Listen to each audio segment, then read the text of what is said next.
దానికి కారణం ఏంటో తెలుసా? త్రిపుర. అది ఎప్పుడు ఏం చేస్తుందో ఇంట్లో ఉండే మీకు కూడా తెలియట్లేదు.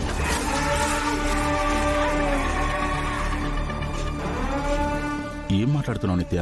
బాలాని మార్చడానికి త్రిపుర చాలా ప్రయత్నాలు చేస్తుంది. ఆ విషయం నీకు తెలుసా? అన్నయ్యని మార్చడానికి వదిన ప్రయత్నాలు చేస్తుందా? ఏం మాట్లాడుతున్నావు నిత్య? చెప్పి చెప్పి బోర్ కొడుతుంది ఫణి. ఏం మాట్లాడుతున్నావు అని మళ్ళీ అడగద్దు. మీ బాల అన్నయ్యని మార్చడానికి మీ త్రిపుర షాక్ ట్రీట్మెంట్ ఇప్పిస్తుంది.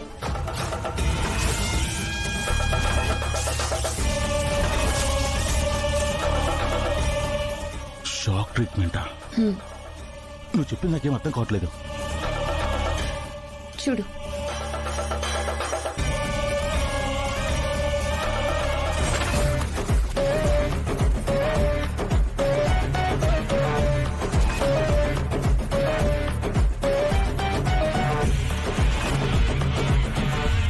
ఇప్పుడు అర్థమైందా? బాలాని పూర్తిగా మార్చి తన వాణ్ణి చేసుకోవాలని త్రిపుర అష్ట కష్టాలు పడుతుంది. ఏమని? నువ్వేమైనా గాజులు తొడుక్కున్నావా? నిత్య, ఏం మాట్లాడుతున్నావు? అవును, ఎందుకంటే నీ కళ్ళు కప్పి త్రిపుర బాలని తీసుకుని వెళ్ళి ట్రీట్మెంట్ ఇప్పిస్తుంది అంటేనే మీరు ఎంత దద్దమ్మలని నాకు క్లియర్గా అర్థమవుతుంది. నిత్య, నువ్వు అలా మాట్లాడకు. అలానే మాట్లాడతాను. మాట్లాడకపోతే ఎలా నువ్వు ఎండి చైర్ని దక్కించుకుంటావు? బాలాని మార్చి తను శాశ్వతంగా బాలాకి భార్యగా ఆ ఇంట్లో ఉంటుంది. అప్పుడు నీ గత ఏంటి? నీ పరిస్థితి ఏంటి? చూడు పని, ఏదైనా యుద్ధం చేయాలంటే దానికి సమృద్ధి కావాలి. చిన్నపాటి యుద్ధం కూడా మీరు త్రిపురతో చేయలేకపోతున్నారు. మిమ్మల్ని ఏమనాలి? నిత్య, నువ్వు హద్దు మీరు మాట్లాడుతున్నావు. ఎందుకు అంత కోపం పని? చేతకాని వాడికి కోపం ఎక్కువ అంటారు. చేతనైతే త్రిపుర చేసే ప్రయత్నాన్ని ఆపి చూపించు. అంతేగాని ఇలా అనవసరంగా ఉద్రేకపడకు. సరే నిత్య, ఆ షాక్ ట్రీట్మెంట్ ఏంటో నేను చూపిస్తాను. నన్ను ఇంతగా అవమానించావు కదా, ఆ త్రిపుర చేసే ప్రయత్నాన్ని ఎలా అడ్డుకుంటానో చూడు.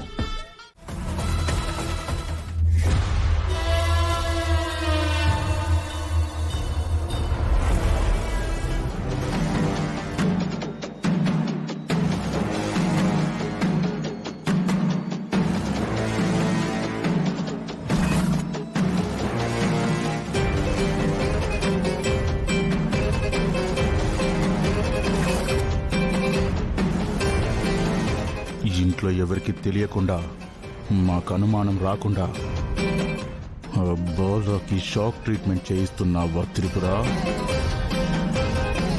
ఇప్పుడు ఈ షాక్ ట్రీట్మెంట్తోనే నీ ప్లాన్ అంతా రివర్స్ అయ్యేలా చేసి అదే షాక్ ట్రీట్మెంట్తో బాలాగాడు పైకి పోయేలా చేస్తాను. నా చేతికి మట్టంటకుండా బాలాగాడి చావు నేరం నీ మీదే వేస్తాను.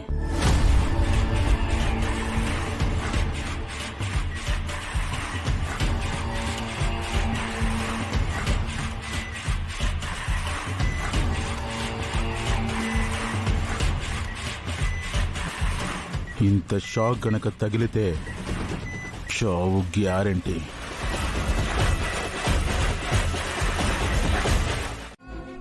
అక్క, మరి బావగారేంటి ఇలా అన్కాన్షియస్ లో ఉన్నారు?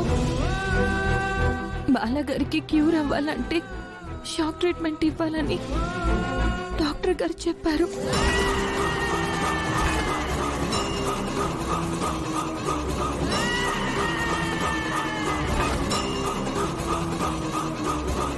ఇంట్లో మాకెవ్వరికి చెప్పకుండా నీ అంతటి నువ్వే ఎలా కన్నయ్యని ట్రీట్మెంట్ కి తీసుకొచ్చావు? వదినా, అన్నయ్యకి ప్రమాదం ఏమైనా అయిందా? ఇవాళ రెగ్యులర్ గా షాక్ ట్రీట్మెంట్ ఇచ్చినట్టే ఇస్తుంటే ఒక్కసారిగా ఎక్కువ వోల్టేజ్ వచ్చి అలా పడిపోయారు.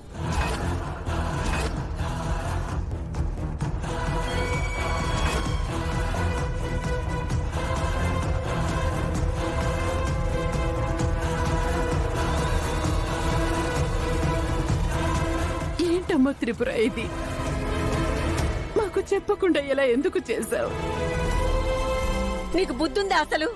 నా కన్నయ్యకి ఏ వైద్యం పడితే ఆ వైద్యం ఎలా చేయిస్తావు?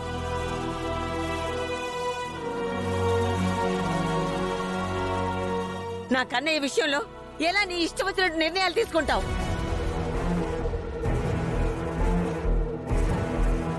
నీకే అధికారం ఉందని చెప్పు. ఎక్స్క్యూజ్ మీ మేడం, ఏంటి న్యూసెన్స్? మీరేనా నా కన్నయ్యకి ట్రీట్మెంట్ చేసింది?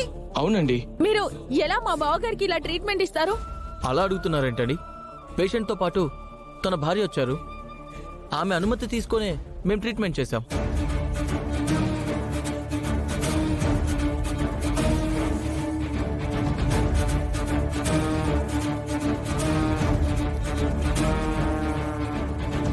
ట్రీట్మెంట్లో చిన్న ఎర్రర్ వల్ల ఆయన స్పృహ కోల్పోయారు అంతే.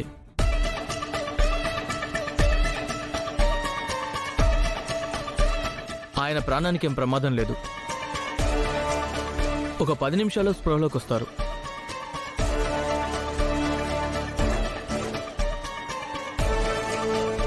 మీరు దయచేసి బయటికి వెళ్ళండి ప్లీజ్.